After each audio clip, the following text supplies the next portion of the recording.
Shalom, selamat pagi Bapak Ibu Saudara yang dikasihi Tuhan. Sebelum kita mendengar Mana Rema, mari kita sama-sama berdoa.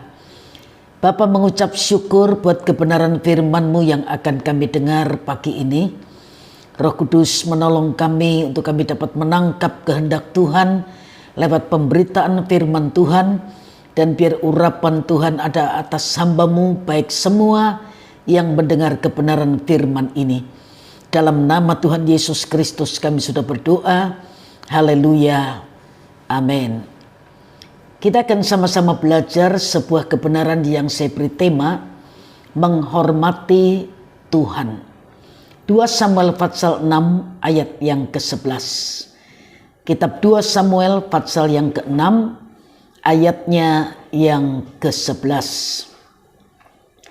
3 bulan lamanya tabut Tuhan itu tinggal di rumah Obed-Edom orang Gad itu. Dan Tuhan memberkati Obed-Edom dan seisi rumahnya. Kalau kita membaca ayat ini, betapa beruntungnya hidup Obed-Edom orang Gad itu.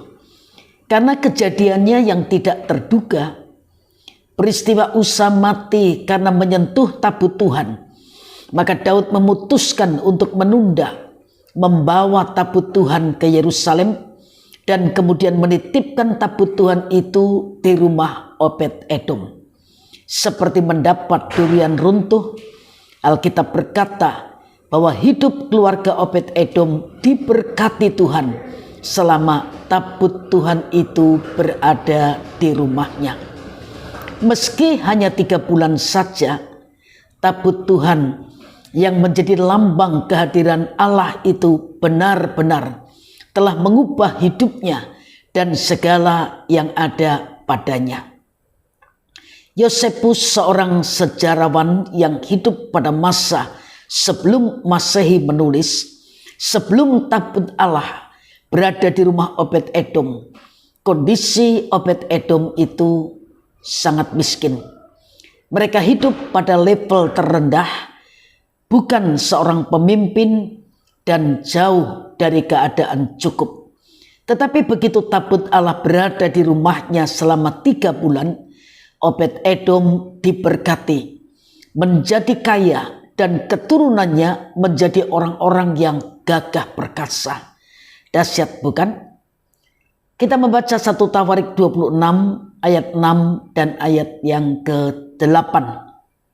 1 Tawarik 26 ayat 6 dan ayat yang ke-8. Bagi Semaya anak Obed-Edom itu lahir anak-anak. Mereka memegang pemerintahan di antara puak mereka, sebab mereka itu adalah pahlawan-pahlawan yang gagah perkasa. Ayat 8. Mereka sekalian adalah keturunan Obed-Edom, yakni mereka sendiri, anak-anak mereka dan saudara-saudara mereka, masing-masing orang yang gagah perkasa, cakap untuk pekerjaan itu. 62 orang jumlahnya dari Obed-Edom. Hadirnya berkat dalam keluarga Obed-Edom tidak semata-mata ditentukan oleh keberadaan tabut Tuhan.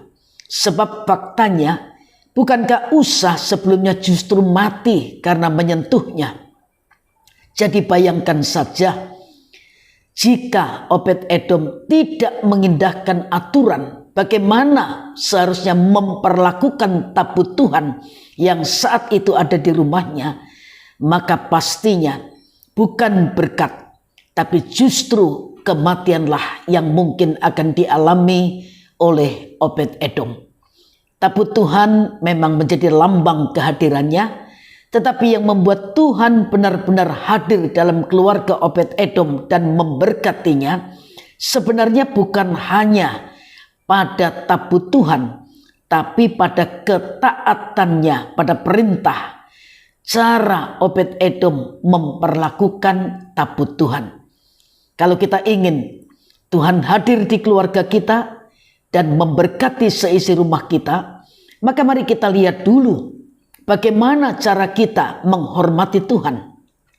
Sebab bukan karena tanda salib yang kita tempelkan di dinding rumah kita, bukan kalung salib yang kita kenakan, atau aksesoris pernak-pernik Kristen lainnya, tapi ketaatan kita pada kehendak Tuhan.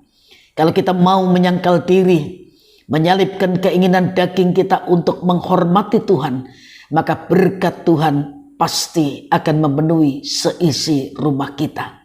Kalau kita ingin memiliki keturunan yang perkasa di bumi, sebenarnya tidaklah sukar syaratnya. Dari Mazmur 112 ayat 1 dan 2, saya akan membacakan Mazmur 112 ayat 1 dan 2. Haleluya, berbahagialah orang yang takut akan Tuhan, yang sangat suka kepada segala perintahnya. Anak cucunya akan perkasa di bumi, angkatan orang benar akan diberkati. Dari dua ayat yang saya sudah bacakan, pertanyaannya adalah, sangat sukakah kita akan firman-Nya? Atau kita sudah merasa jemu? Sangat sukakah kita menghadirkan Tuhan Yesus dalam keluarga kita? Kalau kita menjadi pribadi yang sangat suka menghadirkan Tuhan dalam keluarga kita, maka berkatnya bukan hanya anak cucu kita yang perkasa atau menjadi pahlawan, tapi Mazmur 112 ayat yang ketiga berkata, harta dan kekayaan ada dalam rumahnya, kebajikannya tetap untuk selamanya. Apa itu harta?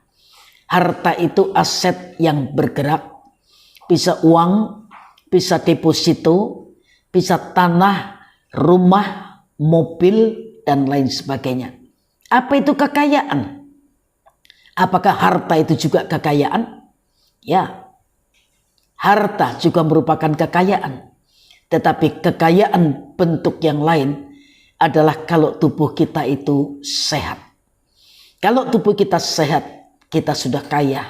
Karena apa artinya kita memiliki uang yang banyak tapi tidak sehat, ya. Dengan uang memang kita bisa melakukan banyak hal, tapi uang bukan jawaban dari semua permasalahan hidup kita.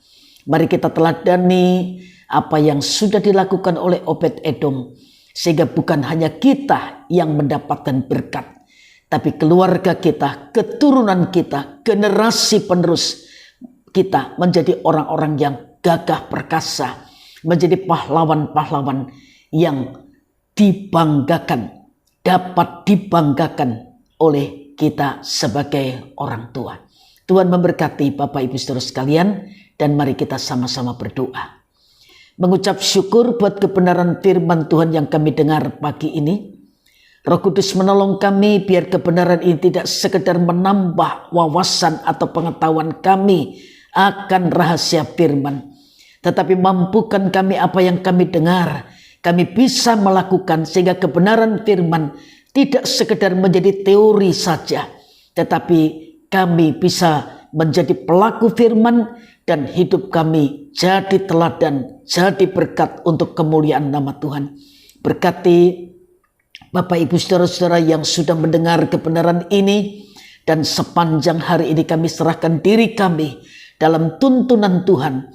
Biar tangan Tuhan memegang tangan kami, sehingga apapun yang kami buat, dibuat Tuhan berhasil untuk kemuliaan nama Tuhan. Dalam nama yang menjadi junjungan hidup kami, yaitu Tuhan Yesus Kristus, kami sudah berdoa. Haleluya. Amin. Tuhan memberkati Bapak Ibu Saudara sekalian. Selamat pagi.